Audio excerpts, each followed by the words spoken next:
TIAA is on a mission. Why? Because 54% of Black Americans don't have enough savings to retire. So in collaboration with big-name artists like Wyclef Jean, TIAA released Paper Right, new music inspiring a new financial future.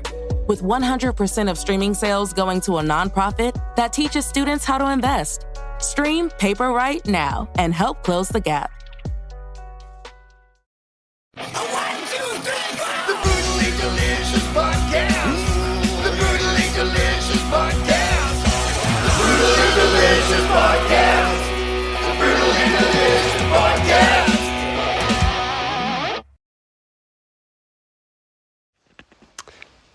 Hi there, it's Kieran here again with Brutally Delicious, reviewing the self-titled album from Californian cave dwellers, Dipygus.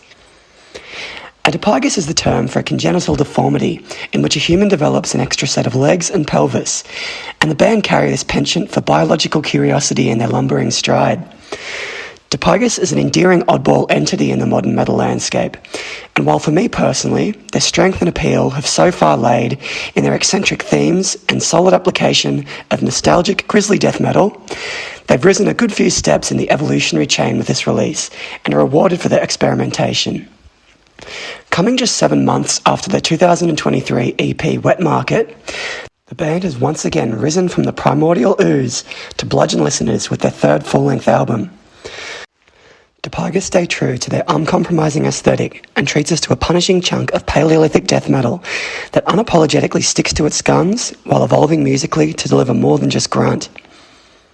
Comparisons can be made to early 90s horror-obsessed death metal acts like Impetigo and Autopsy sonically, and with modern contemporaries like Fulci and Tenebro, who have crafted a nostalgic sound dripping in gore and peppered with movie sound bites to amplify the atmosphere.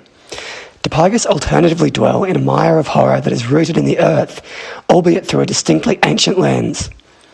Songs feature static-filled sound clips that echo recollections of cannibals, yetis, and Sasquatches, murmuring recounts of ghostly happenings like fractured pieces of a doomed expedition, and warm analog synthesizers whir neatly in the mix, heightening the eerie sense of dread. The carefully curated chaos captures perfectly the mood of a 70s cult exploitation horror movie, and Dipygus sound at their most grimy and dangerous. The album sounds like it's been long buried and exhumed from the deepest recesses of the prehistoric world. Much like the preceding decaying body of work, this album is a creature feature, an anthology of tracks surrounding obscure folklore, grotesque life forms, and prehistoric oddities, reveling in the unknown and obscene, and documenting biological terrors beyond comprehension. One of the band's guitarists and bassist studied zoology in school, and this can be attributed to the fully realised and explored thematic framework that drives Dipygus. I noticed right away as I plunged into the album for the first time that the production sounded drier than the band's previous albums.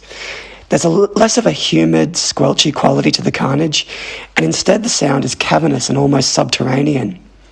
Clarissa still provides fittingly monstrous vocals, but they appear more distant, as if they were spewed forth from inside a cave, perhaps as a sermon to the stony-faced creatures that populate the album's cover. The sound is all round a little more stripped back, as the off-kilter lead riffs employ exotic minor scales to bring an ancient quality to that riffage that perfectly captures the primitive setting, and the lead work is at its most dexterous and inventive yet. The prominent guitar lines are given room to breathe amidst the stripped-back production. However, the riffs remain angular and dissonant, and the outcome is just as filthy as ever. The eerie, skeletal dual guitar harmonies creep menacingly and evoke feelings of the guitar work, kind of like Autopsy's Mental Funeral album, which is, in my opinion, a textbook example of powerful, minimal production in death metal. The layering of the instrumentation and synth work creates an atmosphere that remains suffocating and dreadful, while more esoteric than its predecessors. The production sounds organic, while under the sticky layer of swampy primordial film, the band showcases competent and progressive songwriting that really propels them beyond just another knuckle-dragging death metal act. While both Wet Market and Bushmeat are characterised with a more relentless, fast-paced opening half and a largely creeping, doom-centred back end, This album really mixes things up a lot more, as songs pulse and swell organically. The drum performance is dynamic and varied, interlocking jilted rhythms with grinding blasts and slow tribal pummeling. And the bass work is one of the album's highlights in my opinion, as the punchy bass really cuts through the mix and demands attention at the forefront of most of the riffs. The guitar sound is a little thinner this time around, but the beefed up bass ensures that no power and attack is lost. The really noteworthy bass performance conjures another autopsyism in my mind, as it reminds me of the killer bass sound on Severed Survival. The big low end adds another layer of murk to the trudging doomy passages, and an almost punk-inspired momentum to the high-octane grinding riffs. Dipygus is really at their most dynamic and intelligent on this record. Now, the ninth and longest track on Dipygus' self-titled album is my pick of the acts, as a culmination of everything the band is throwing at the listener throughout the album, and it showcases their most fully realised composition yet. The layers of synth, sound bites and guitars swirl and intertwine as the track builds, and the big crushing bass stomp crescendo pays off in a wave of primal catharsis. Every time I listen, I can't wipe the caveman scowl off my face as I feel myself devolving into pre-human form. The interlude has become a fixture in Dipygus' discography, experimenting with unsettling soundscapes and giving an uneasy breather to listeners mid-album. Bug Sounds 2, Mega Australis, is given its title by the species of giant worm native to Australia. I'm both proud of my homeland getting a mention and disconcerted at the writhing earworm, pun completely intended, that pairs ominous minimal synth a la George Romero's soundtrack with insectoid noises. The album didn't hit me with the immediacy that Wet Market, or particularly their previous album Bushmeat, did. However, with each repeat listen, I would find another point of interest to sink my teeth into. There's a lot of replay value here, and I think Dipygus has achieved a perfect balance of thoughtful, fleshed-out songwriting, while never compromising on the primal, bestial energy they offer.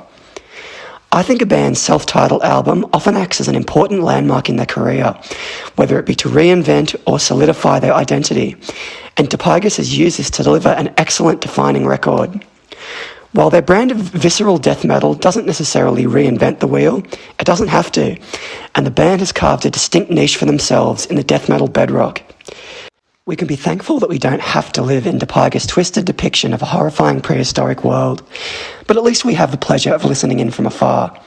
I couldn't recommend this album enough, and I'm really looking forward to seeing what the band has to offer in the future. This is Kieran again with Brutally Delicious, and thanks for listening. What's up, everyone? It's Joe, and I'm the host of That's Awesome with Joe, a podcast on the newly formed Sound Talent Media Podcast Network. I talk with tons of your favorite artists, managers, touring personnel, and more. Most of the time we talk about music, but lots of the time we end up talking about something completely unrelated. We laugh a lot. We do a lot of really stupid things, but also some things that are really informative and interesting. Basically, it's a podcast that I think you should listen to. Obviously, I'm biased because it's my podcast, but I think I might be into it if I wasn't the host. Check it out at soundtalentmedia.com.